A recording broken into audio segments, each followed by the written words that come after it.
Bonjour les gars et bienvenue à une nouvelle vidéo. Aujourd'hui, j'ai sur l'essai de conduite ma voiture est fondamentalement la toute nouvelle Tesla modèle gratuit longue portée traction arrière version premium. Il s'agit de la version 2026 et la différence entre la longue portée à traction arrière 2025 et cette édition premium est le fait qu'elle est livrée avec une toute nouvelle batterie. C'est une nouvelle batterie. C'est une batterie de 82 kWh LG M5. Avant était une batterie de 69 kW. Batterie Watt-heure, également LG, était un LG L5 et il était utilisable 75 kWh. Maintenant, il est utilisable 69 kWh. Et de ce que je comprends, la chimie de la batterie a été modifiée. C'est un peu mieux, plus stable. Et de ce que je comprends, il dure plus longtemps. Il a plus d'aluminium de ce que je comprends du site web de LG. Ils utilisent plus d'aluminium, donc il appelle ANMC de l'aluminium. Donc c'est vraiment intéressant de ce que je comprends. C'est aussi plus efficace, donc nous allons le tester dans cette vidéo. Je le conduirai sur l'autoroute en ville, comme toujours. Nous verrons la consommation, nous verrons comment elle gère cette voiture sur la route et je vous donnerai toutes les données et informations à son sujet. J'adore la couleur blanche. Pour être honnête, je suis un grand fan de la couleur blanche. Nous avons des jantes de 18 pouces. Le prix de la voiture, prix normal, c'est autour de 45 000 € dans cette version, mais vous pouvez l'obtenir aussi en version standard avec batterie LFP qui, si vous conduisez plus en ville, c'est souvent plus logique car bien moins cher. Mais il a moins de fonctions et moins d'options et il a l'air un peu différent à l'intérieur. Je vous le montrerai dans une vidéo séparée, alors regardez les vidéos. Ils sont déjà sur la chaîne. Maintenant, les gars, je ne vais pas perdre trop de temps. Une chose importante à souligner est le type de suspension. Sur la version premium par rapport à la version standard, ils sont différents. Sur la version standard, vous obtenez des amortisseurs de suspension normaux. Ici, vous obtenez des amortisseurs passifs, sélectifs, adaptatifs. Donc, ils s'adaptent, mais ils ne s'adaptent pas en fonction du mode de conduite qu'ils s'adaptent eux-mêmes. Donc, c'est un peu passif, mais il y a de meilleures suspensions, exactement comme sur la version à traction intégrale. La performance a une suspension légèrement meilleure de toute façon. En entrant à l'intérieur, j'ai mon téléphone ici, donc quand vous vous approchez de la voiture, il se déverrouillera automatiquement car il est connecté au téléphone. Je n'ai pas besoin de la carte et aussi avec le téléphone, je peux aller dans l'application et je peux le verrouiller, le déverrouiller, voir où il est sur le système climatique et tout ça. Je vais probablement faire une vidéo avec cette application, mais j'ai déjà une vidéo il y a quelques années. Il y a de légers changements. C'est l'intérieur d'ailleurs. J'ai l'intérieur noir, les gars. J'adore l'intérieur blanc, mais le blanc, c'est un peu plus... Ouais, il faut le nettoyer un peu plus souvent là où le noir, tu ne vois pas tout dessus. Je préfère donc le noir. J'ai également des sièges ventilés et chauffés. Et ils sont bons, pour être honnête. Ils sont assez lumineux et larges et je m'assise bien dessus, même si la différence entre ceux-ci et les modèles S que j'ai avant ceux-ci est un peu plus forte, alors que sur le modèle S, c'était un peu plus doux, mais sinon, la qualité est agréable. Et ils sont également très confortables. Siège réglable électrique disponible. Laisse-moi entrer. Ce sont les nouveaux tapis Joa Carpet que je lui ai apportés et ils sont vraiment bons, pour être honnête. Comme commentaire après quelques jours avec eux, je suis super heureux d'eux. Ils s'ajustent vraiment bien et ne bougent pas. Je les aime, ils restent solides et c'est épais. Ils sont exactement comme leur original. Bref, j'ai une vidéo séparée avec eux. Si tu veux les voir, laisse-moi mettre le téléphone autour ici. Tu peux aussi charger ton téléphone sans fil ici. Deux téléphones. J'aime l'accoudoir. J'aime l'espace ici. C'est génial. Tu peux laisser beaucoup de trucs autour ici. Le volant est super. C'est petit. C'est sympa pour moi parce que je ne suis pas une personne si grande. C'est génial parce que je peux contrôler la voiture très simple. Ça revient avec une tige en 2026 et ça revient où ça vient neuf avec une caméra avant. C'est la caméra avant. Ça a un couvercle qui... Cela n'a pas l'air bien sur le côté, sur les bords pour la protection. Je vais le changer bientôt. Et vous pouvez voir que les caméras sont de bonne qualité. Il est livré avec le matériel 4, au fait, l'ordinateur complet autonome 4, ce qui est génial. Vous pouvez également voir le nouveau graphique ici. Maintenant, nous avons 69% de batterie, ce qui signifie 431 km. Donc la portée VLTP pour cette version en mode mixte, c'est d'environ 750 km. Et dans la ville, Tesla affirme que cette voiture peut atteindre jusqu'à 948 km. C'est incroyable. Nous testerons. Je ferai un test séparé uniquement en ville pour voir si c'est possible et nous calculerons la consommation. Sinon, bonne visibilité autour des fenêtres. Rien à dire. J'aime les matériaux de qualité, j'aime la position de conduite.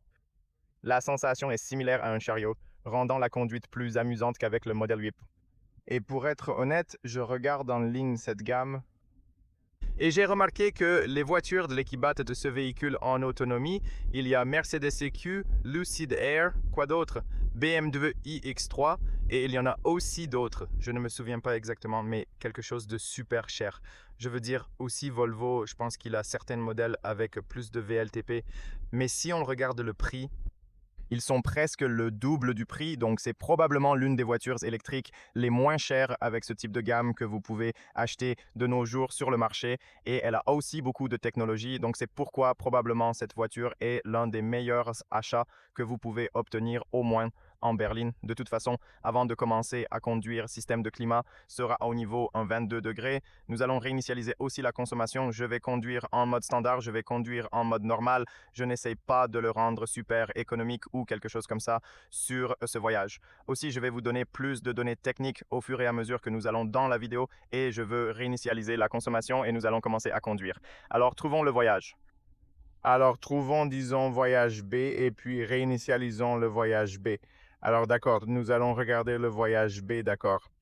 Notez bien le voyage B. Appuyez sur le frein pour commencer à conduire. Glissez vers le bas pour aller en arrière, puis glissez vers le haut. Parfois, sur le parking, lorsque vous appuyez sur le frein, il sait automatiquement dans quelle direction vous voulez aller, donc il commute automatiquement. J'aime les caméras, vous avez une excellente vue autour de la voiture et vous avez également cette vue d'oiseau ou ce genre de simulation à 360 degrés qui vous montre d'excellentes images et il vous dit exactement ce qui se passe autour de vous. Donc vous n'avez même pas besoin de regarder les caméras parce que vous savez en quelque sorte où vous êtes. Première impression, le volant en ce moment, il est en mode lumière, mais même en mode lumière, vous trouverez que d'autres voitures, autres véhicules, c'est comme ça que vous désactivez l'avertissement limite de vitesse. Vous simplement appuyez dessus ici, super simple. Vous remarquerez que d'autres véhicules ont un volant plus assisté, au moins lorsque vous conduisez lentement ou dans un parking. Donc, il n'est pas très aidé. Il a toujours une sensation un peu plus rigide ajoutée à lui. C'est encore un peu sur le même du côté léger, c'est encore un peu, quand on gagne un peu de vitesse, alors il devient un peu plus léger, mais à basse vitesse, c'est un peu plus raide. Donc, il s'adapte en fonction de la vitesse d'une manière ou d'une autre.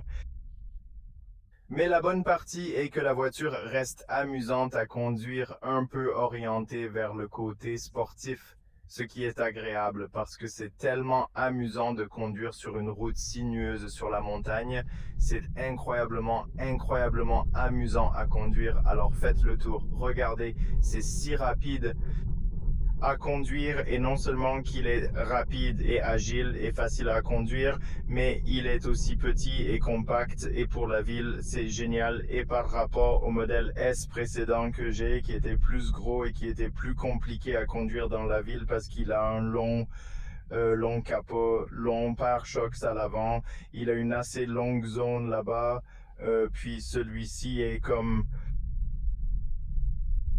un chariot, c'était comme une petite voiture simple à conduire. Donc, je pense que même pour un débutant, ce Tesla Model 3 sera génial car il est facile à conduire maintenant. Nous sommes en mode standard. Cette version à traction arrière longue portée à 320 chevaux, plus que suffisamment 450 Nm, plus que suffisamment pour faire le tour. Vous n'avez pas besoin de plus que cela, croyez-moi. Le seul inconvénient est qu'en hiver ou lorsque vous avez des routes glissantes, vous allez sur la montagne, vous avez des collines et vous avez de la glace et de la neige, alors probablement la voiture souffrira un peu parce qu'elle est à traction arrière. Donc si vous conduisez la plupart du temps sur les montagnes et les conditions enneigées et que vous vivez dans le nord ou quelque part dans un pays plus froid et que vous avez beaucoup de neige, vous aurez probablement besoin de la version à traction intégrale. Je pense que la version à traction intégrale aura plus de sens, vous aidera beaucoup. Mais si vous vivez dans un pays comme nous vivons ici ou en Espagne ou n'importe où il fait chaud la plupart du temps, vous avez un peu de neige, alors je pense que la traction arrière, c'est tout simplement parfait. Vous n'avez pas besoin de plus que ça. Le véhicule offre une excellente puissance pour circuler. Maintenant, les freins, c'est quelque chose que je veux discuter avec vous parce que je me souviens en ce moment.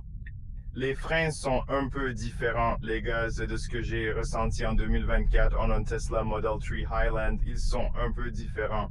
Je pense qu'ils changent légèrement. le logiciel ou matériel pourrait créer une rupture par fil proche, modifiant légèrement leur fonctionnement. Vous savez, sur le modèle Y, nous savons officiellement que c'est un frein par fil ici sur le modèle 3. Ils n'ont pas dit cela, mais je sens maintenant que vous appuyez sur le frein, j'ai l'impression que la voiture réfléchit un peu à vous donner le frein régénératif puis le frein physique. Alors, je pense que c'est pourquoi ils améliorent également un peu l'efficacité. Donc, c'est vraiment, vraiment cool. Qu'ils s'améliorent au fil des ans, même s'ils ne le font pas publicité. Donc, les freins, la pédale de frein se sentent un peu différent également du précédent First Highland qui a été sorti. Sinon, ici vous avez la navigation, ici vous avez cette super belle vue que vous savez ce qu'il y a autour de la voiture. La conduite autonome complète sur cette voiture est possible et il ne fonctionne pas dans ce pays, mais vous savez, en Europe, il y a 5 pays, aux États-Unis, au Canada, au Mexique, en Chine, c'est déjà sûr. Donc cette voiture est capable d'aller à l'intérieur de la voiture, aller dans la navigation. Il suffit de choisir la destination que vous voulez, comme par exemple Zagreb, la Croatie. Dans le pays où cela fonctionne, vous appuyez simplement sur démarrer et ensuite la voiture roulera automatiquement seule jusqu'à là, ce qui est incroyable. Je veux dire, la technologie, c'est ici, c'est génial. Sinon, écran très réactif. D'ici, depuis le volant, vous pouvez également voir les caméras pendant que vous conduisez, ce qui est génial, c'est super utile, mais vous pouvez voir aussi cette belle vue, c'est ce qui se passe autour de vous. Ici, vous avez aussi les phares, les essuie-glaces. Autopilot peut être activé ici et sera expliqué sur l'autoroute plus tard. Mais vous savez, je l'ai depuis 2 semaines maintenant et j'ai l'impression, vous savez, au début, j'étais comme... Peut-être que c'était mieux le modèle Y, vous savez. Mais maintenant, après l'avoir possédé, après 2 semaines, plus je la conduis, c'est ce type de voiture. Plus vous le conduisez, plus vous le possédez, plus vous l'aimez. Vous pouvez voir à quel point je suis amusé à prendre la courbe là-bas, car c'est à la traction arrière. Mec, c'est amusant de conduire. Il est beaucoup plus amusant de conduire une voiture électrique à traction arrière que de conduire une voiture électrique à traction avant. Il gagne en vitesse, pas de problème. C'est très doux. Il a un double verre et il a verre acoustique double couvrant l'intégralité. Ils sont vraiment bons en termes d'isolation acoustique. Donc, de ce point de vue, je suis super content de l'isolation phonique. La visibilité de la voiture est follement bonne. Vous avez de grandes fenêtres, juste ce pilier A. C'est un peu plus grand, mais c'est bien à cause des choses de sécurité. C'est un peu plus grand, mais vous disposez d'une excellente visibilité avec une vue panoramique autour du véhicule. Dès que vous relâchez l'accélération, il récupère de l'énergie tout en offrant un unique niveau de récupération optimisé et fonctionne avec une pédale de conduite. En relâchant entièrement, il s'arrête automatiquement. Le maintien automatique. Maintenant, super facile à faire le tour dans les ronds-points, dans les courbes. C'est agile, c'est doux, c'est sympa. Écoute, j'appuie juste sur ça, active le pilote automatique et en ce moment, la voiture fait le travail pour moi. Donc, il a juste atteint la vitesse que vous voulez. Vous atteignez la distance que vous voulez de vous et de la voiture devant. Actuellement, la voiture se contrôle essentiellement toute seule tout en offrant une vue large sur ses alentours, y compris sur l'angle mort. En ce moment, essentiellement, la partie cool de la conduite elle-même, c'est que la voiture est également dotée de la ventilation sur les sièges et ce que j'aime le plus, c'est que vous la mettez sur l'auto et la voiture sait automatiquement quand allumer le climat, la ventilation sur les sièges ou le chauffage. Siège, et c'est tellement génial que vous le mettez sur l'auto et puis vous, simplement... En conduisant, on peut ressentir comment la ventilation est gérée pour préserver le confort thermique, même par une chaleur estivale intense, avec des températures dépassant régulièrement les 33 voire 34 degrés en pleine journée. Il fait donc assez chaud, mais au niveau de 122 degrés et la ventilation fait un très bon travail. J'achèterai ici une couverture pour ces fenêtres ou mettrai probablement une feuille de papier ou un film de protection contre la peinture comme s'il était un peu plus épais pour la protection UV. Mais à part ça, tout va bien, mec. Regardez, maintenant la voiture, elle roule toujours elle-même et vous pouvez certainement sentir le... Vous pouvez faire confiance à la voiture une fois. Il est plus nouveau de temps en temps de mettre les mains sur le volant, mais vous avez certainement l'impression de pouvoir faire confiance à ce système. C'est un coffre-fort. Un coffre-fort, l'un des plus sûrs, Vous le savez probablement, l'un des systèmes les plus sûrs, l'une des fonctionnalités les plus sûres qui sont ici sur la Tesla. Quoi qu'il en soit, si vous voulez dépasser ces véhicules, il suffit de tourner le signal. J'attends juste un peu que ces voitures passent. Tu peux voir l'angle mort là-bas et puis tu peux entrer super vite.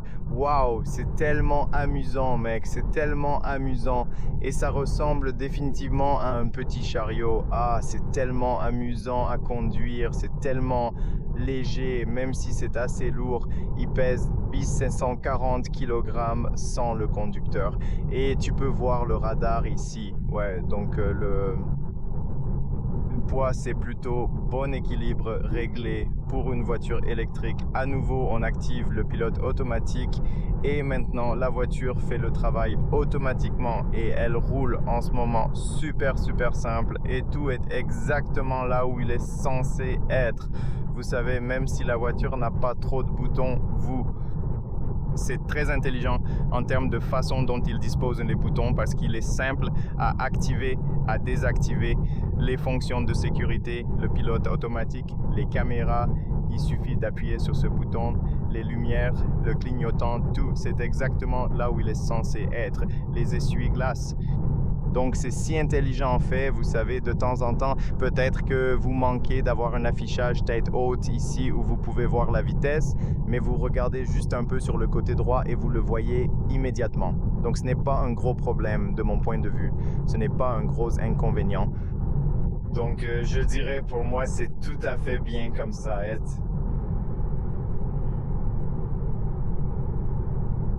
Vous n'entendez pas trop de bruit. Nous avons des pneus d'été jantes 18 pouces.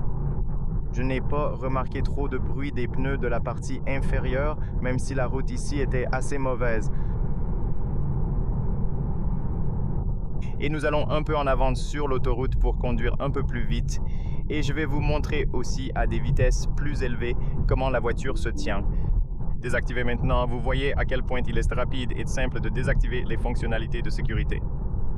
Appuyer sur un bouton, c'est extrêmement simple. Tourner le signal homme, c'est si facile de conduire cette voiture. Je l'aime plus, je la conduis plus, je l'aime. Je te le dis au début, j'étais comme s'il vaut peut-être mieux acheter un X, un modèle X, comme je l'ai dit. Mais maintenant, pour être honnête, je suis assez heureux d'avoir fait ce choix, car je n'ai pas payé 50 000 comme c'était le modèle X, et j'ai eu pour environ une voiture incroyable, une voiture incroyable, super efficace, super amusante à conduire, beaucoup de technologie, plus que suffisamment d'espace pour moi. Maintenant, à 110 km/h, vous n'entendez pas trop de bruit de l'extérieur. Cela semble plutôt bon du point de vue de l'isolation phonique.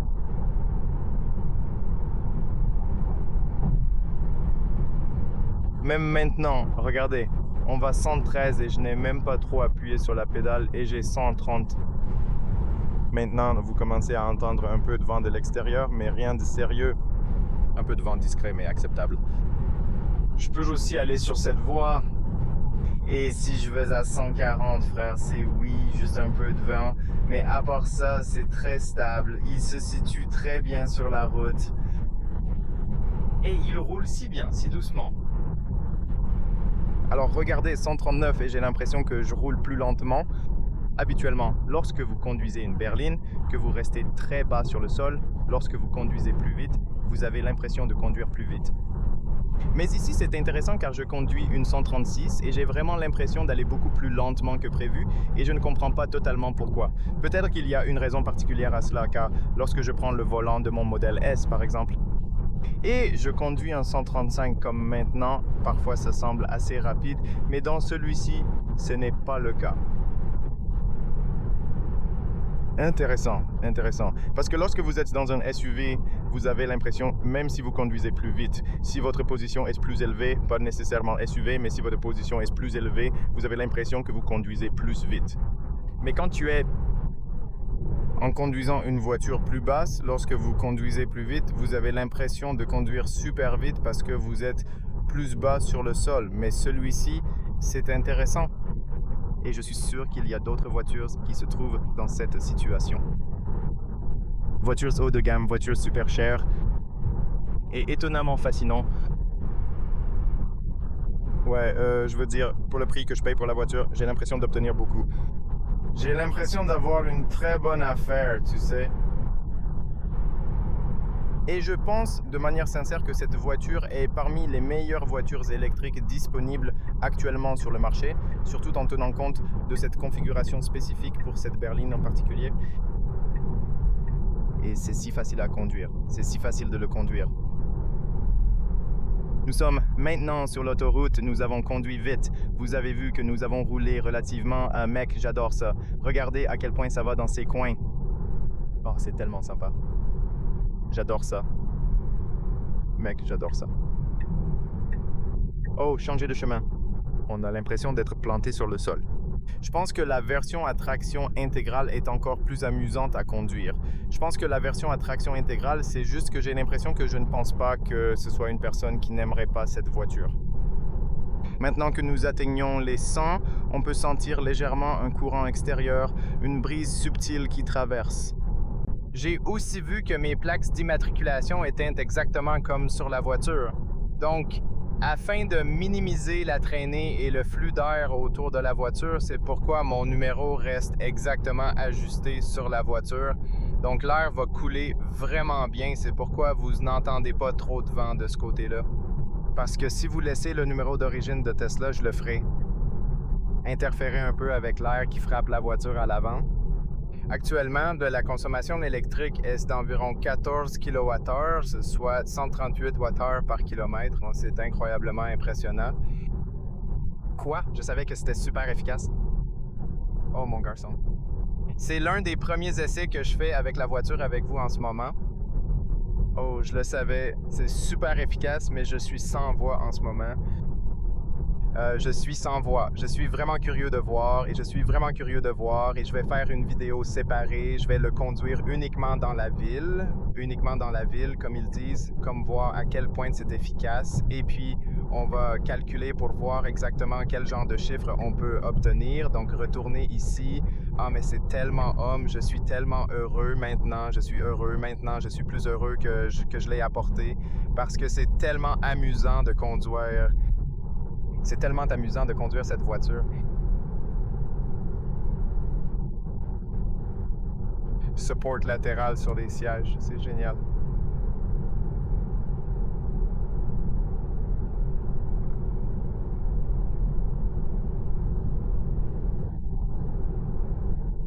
Charmant. Belle voiture, mec. Et même ici, je peux activer le pilote automatique et en ce moment, vous voyez que c'est juste le conducteur lui-même.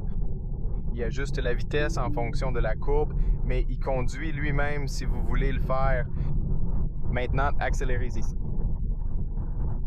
Avec un 0 à 100 km/h en seulement 5,2 secondes, cela me paraît plus que suffisant. Vous avez aussi l'option performance ou traction intégrale si vous en voulez davantage. Mais pour moi, 5,2 secondes est plus que bien, mec. C'est plus que suffisant. Avec ses 320 chevaux, c'est amplement suffisant pour satisfaire la plupart des besoins.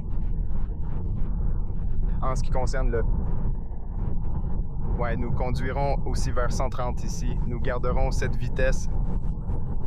Je n'ai pas essayé. C'est la première fois que je vais essayer maintenant les essuie-glaces. La grande chose avec les essuie-glaces, j'adore le fait que l'eau vienne de l'intérieur de l'essuie-glace, les gars. Ce n'est donc pas comme pulvériser de l'eau sur tout le pare-brise. Il vient de l'essuie-glace, de l'intérieur des essuie-glaces. Donc, quand il lave les fenêtres, il les lavera de l'intérieur. C'est vraiment fantastique. Maintenant, nous avons fait ce voyage un peu plus longtemps. Donc, je veux vous montrer aussi un peu plus sur l'autoroute. Et ensuite, nous allons aussi dans la ville pour que vous puissiez en gros voir comment la voiture se porte en général. J'ai jamais tenté de conduire de façon économique. La visibilité sur les fenêtres est excellente. J'ai l'impression d'avoir une belle vue et un grand contrôle autour de moi. Ce que je vous conseille vivement, c'est de toujours maintenir une certaine distance entre vous et le véhicule devant pour la sécurité. Vous ne savez jamais ce qui peut arriver, alors gardez cet espace. Vous arriverez à destination dans le même temps, juste en gardant cette précaution. Conduire à 140 est fluide et agréable.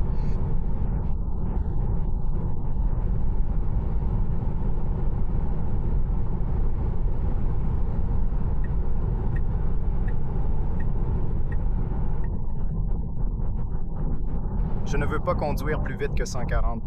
Je veux dire, pour moi, ça va. Je peux conduire plus vite, mais je ne veux pas conduire plus vite que 140. Pour des raisons juridiques et aussi pour des raisons de sécurité, c'est certainement bien. Cette voiture peut faire sans problème jusqu'à 200 km/h. Il est limité à 200 km/h.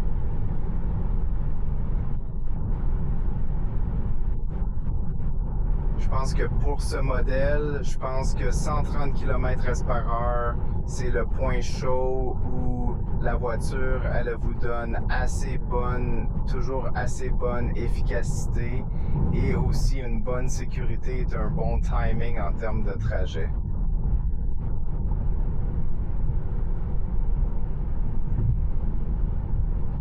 Il est intéressant de pouvoir activer les caméras même en plein trajet comme ça.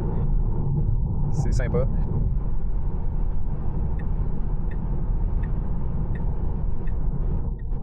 C'est en effet l'un des premiers trajets sur l'autoroute avec ce véhicule, mes amis. Pour la toute première fois, je l'emmène sur l'autoroute. Donc, tu es vraiment là avec moi, partageant cette expérience de conduite. C'était la toute première fois que ma voiture prenait l'autoroute, une expérience inédite. Vous pouvez donc voir que ce n'est que 114 km. C'est une toute nouvelle voiture. C'est de la marque toute neuve. C'était la première fois sur le... Je conduis ce modèle auparavant et tous les autres modèles, mais pas le mien, vous savez. C'est donc pour la première fois. Donc nous avons jusqu'à présent, vous pouvez voir la consommation, c'est comme le voyage actuel, 14,9, toujours bon, la façon dont nous avons roulé avec la grande vitesse, nous allons aller maintenant dans la ville.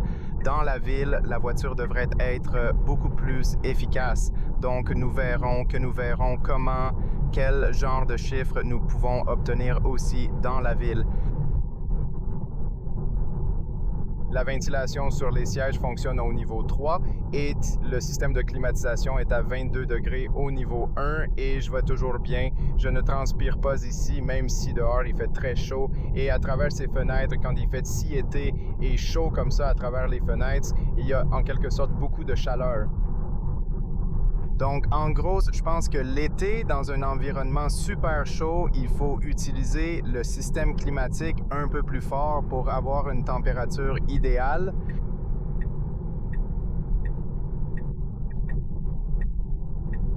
Je n'ai même pas appuyé sur le frein, au fait. Depuis le début de notre trajet jusqu'à maintenant, tout s'est fait avec une seule pédale, rien d'autre. Sur une Tesla, on doit dire que le frein mécanique, c'est presque superflu, une vraie innovation. Juste en cas d'urgence ou juste au cas où vous devez freiner soudainement. Mais à part ça, regardez, vous jouez simplement avec une pédale. C'est fascinant de comprendre qu'une seule pédale peut pratiquement tout gérer. Voir maintenant la libération. En anticipant correctement le flot du trafic, on peut réduire au maximum l'effort et même provoquer un arrêt fluide. Donc, vous pouvez désormais voir une consommation moyenne de 13 US7, idéal pour l'autoroute si vous vous posez la question. Même si je vais faire une vidéo séparée sur l'autoroute pour pouvoir vous montrer exactement ce à quoi vous attendre de la consommation.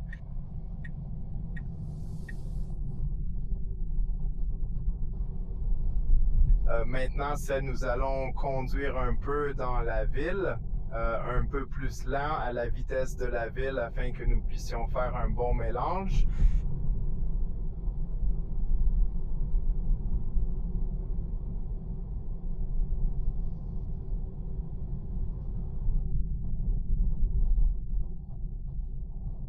Les graphismes sont incroyables, encore améliorés par la dernière mise à jour logicielle, ce qui les rend impeccables.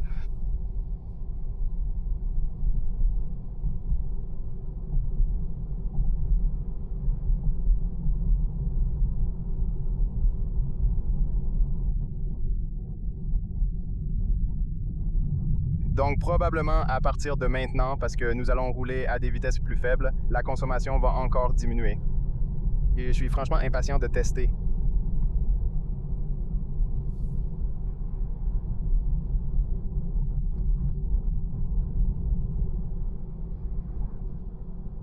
Actuellement, la consommation est de 13,8 pour ce voyage. Et oui, en gros, le vrai voyage, c'est en mode B dans la vue voyage. Et je vais aller à la fin parce que je pense que celui-ci est un peu plus élevé parce que nous restons un peu sur la place avec la voiture et le système de climatisation en marche.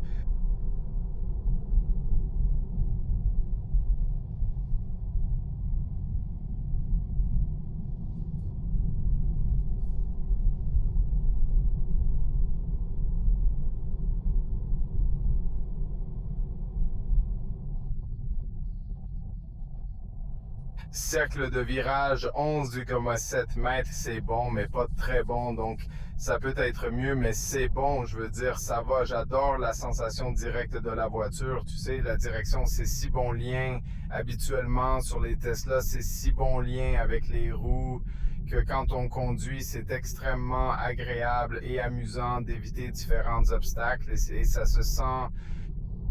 Écoute, on a l'impression de conduire quelque chose de super planté et super petit et j'adore ce sentiment. Ce sentiment est tout simplement génial. C'était vraiment génial.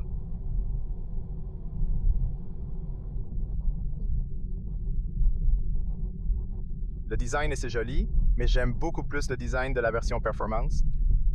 J'adore le pare-chocs et les deux pare-chocs avant et arrière de la version performance. Mais la performance est trop pour moi.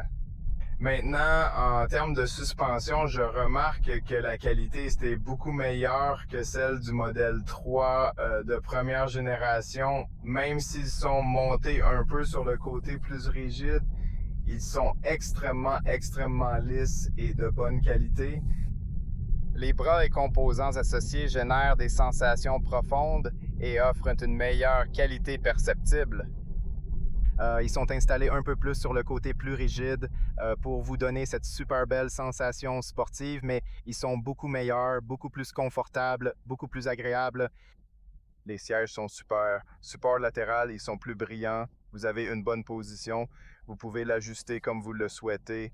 La position lombaire, toute, la coudoir, c'est génial. Tout, c'est bien situé ici. Ouais. La visibilité dans ce miroir n'est pas la meilleure du monde. Ça va bien. Mais oui, vous pouvez compenser avec les caméras à l'arrière. Donc, ce n'est pas un problème. Je veux dire, écoute, donc je veux dire, pour moi, c'est tout à fait bien. Aussi, j'ai remarqué que cela devient un peu plus doux si vous accélérez. Vous pouvez accélérer à une vitesse tellement basse, tellement douce et agréable. J'aime que sur les voitures électriques, vous pouvez déplacer la voiture si lentement que vous ne le sentez même pas. Ça bouge, ça va vraiment bien. Maintenant, nous allons un peu dans la ville.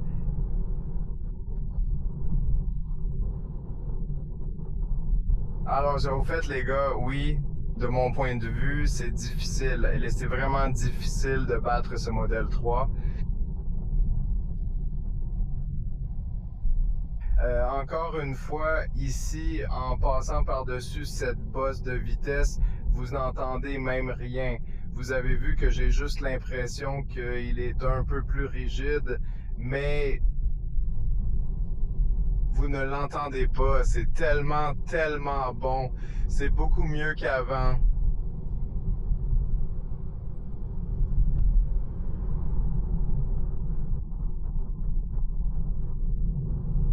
Parce qu'il a le centre de gravité vers le bas, un poids inférieur, il se sent si planté sur le sol, si bien planté.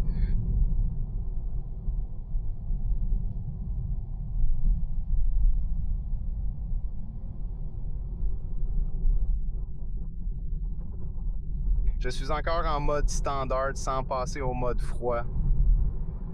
Gardez à l'esprit que je n'essaie certainement pas de conduire économiquement, mais je ne conduis pas non plus super vite, donc j'essaie de conduire tout à fait normal avec le trafic.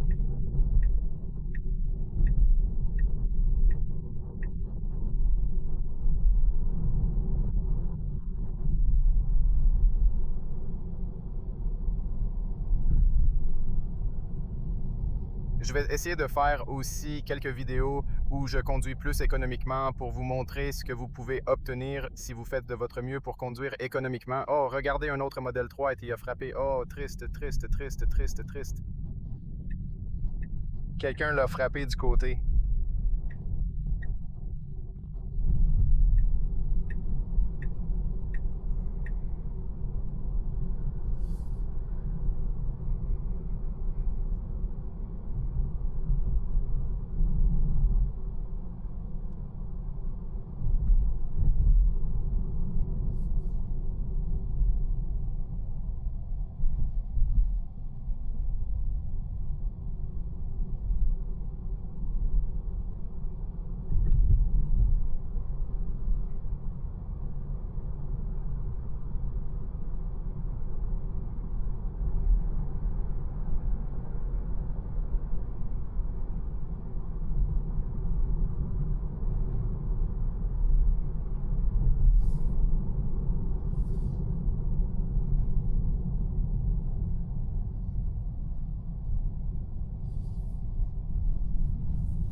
Au rond-point, tout est stable et fluide.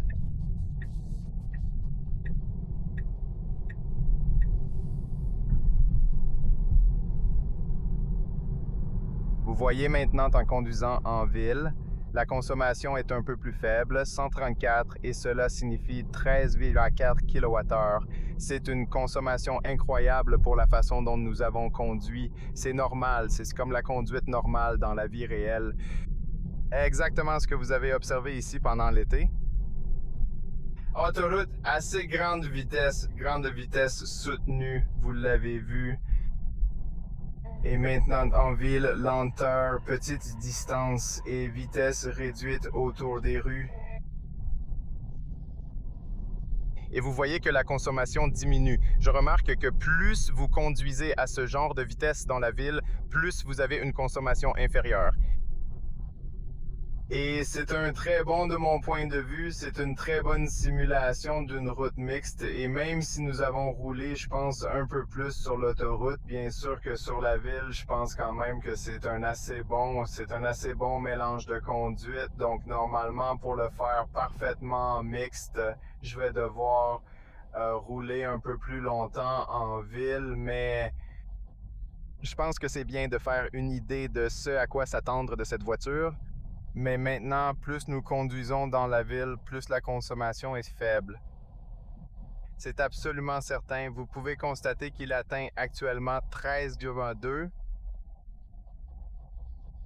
Il y aura également un peu de trafic à cet endroit.